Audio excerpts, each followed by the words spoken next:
बहुत समय पहले की बात है। धरती पर सत्य, धर्म और न्याय का राज्य था, परंतु धीरे धीरे अधर्म और अन्याय बढ़ने लगा। इस समय असुरों का राजा हिरण्यकशिपु अत्यंत बलशाली और अहंकारी था। उसने कठोर तपस्या कर भगवान ब्रह्मा से वरदान प्राप्त कर लिया था कि उसे ना कोई मनुष्य मार सके, ना देवता, ना पशु और ना पक्षी।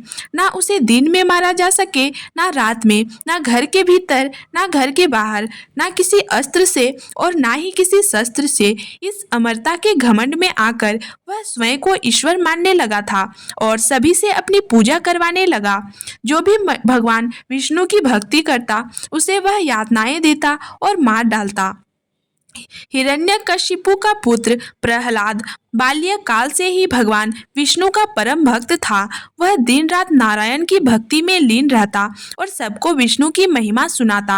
यह देखकर हिरण्यकशिपु अत्यंत क्रोधित हो गया। उसने प्रहलाद को विष्णु भक्ति से रोकने का बहुत प्रयास किया, परंतु प्रहलाद की श्रद्धा अडिग रही। आखिरकार हिरण्यकशिपु ने प्रहलाद को मारने के कई उपाय किए। उसे ऊंचाई से गिरवाया, विष पिलाया, आग में जलाने का प्रयास किया, हाथियों से कुचलवाने की कोशिश की, परंतु हर बार भगवान विष्णु ने अपनी कृपा से प्रहलाद की रक्षा की। हिरण्यकशिपु की बहन होलिका को आग में ना जलने का वरदान था। उसने प्रहलाद को गोद में लेकर आग में बैठने का प्रयास किया, परंतु भगवान की कृपा से प्रहलाद सुरक्षित रहा और होलिका स्वयं जलकर भस्म हो गई। इस घटना के बाद भी हिरण्यकशिपु के क्रोध की सीमा नहीं रही। उसने प्रहलाद को बुलाकर कहा, तू जिस विष्णु की भक्ति करता है वह कहाँ है? क्या वह इस खंभे में भी है? प्रहलाद ने उत्तर दिया, भगवान सर्वव्यापी हैं, वे कण कण में विराजमान हैं, इस खंभे में भी हैं। हिरण्यकशिपु ने प्रहलाद की बात सुनकर अट्टहास किया और अपने गदा से राजमहल के विशाल खंभे का पर प्रहार कर दिया। खंभे से एक तीव्र गर्जना हुई।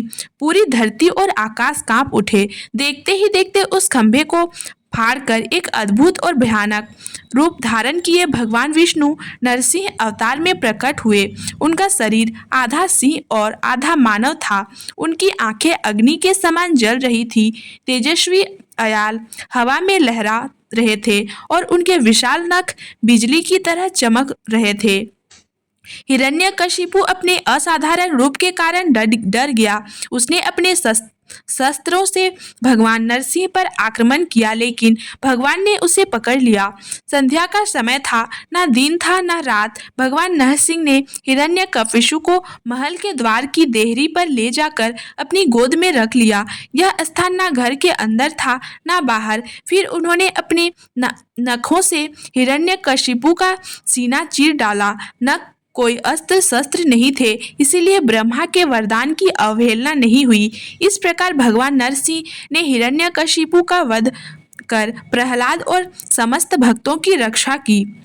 हिरण्यकशिपु के वध के बाद भी भगवान नरसिंह का क्रोध शांत नहीं हो रहा था। उनके रौद्र रूप से तीनों लोग भयभीत हो गए। देवताओं ने महालक्ष्मी से आग्रह किया, लेकिन वह भी नरसिंह को शांत नहीं कर पाई। अंततः भगवान शिव के आदेश पर भक्त प्रहलाद स्वयं उनके चरणों में आकर नतमस्तक हुए और उनकी स्तुति की। भक्त की भक्ति से प्रसन्न होकर भगवान नरसिंह शांत हुए और प्रहलाद को राजा बनाकर अंतर्धान हो गए। भगवान नरसिंह के इस अवतार ने यह सिद्ध कर दिया कि अधर्म और अहंकार का अंत निश्चित है। जो भी सच्चे मन से भगवान की भक्ति करता है, उसकी रक्षा स्वयं परमात्मा करते हैं।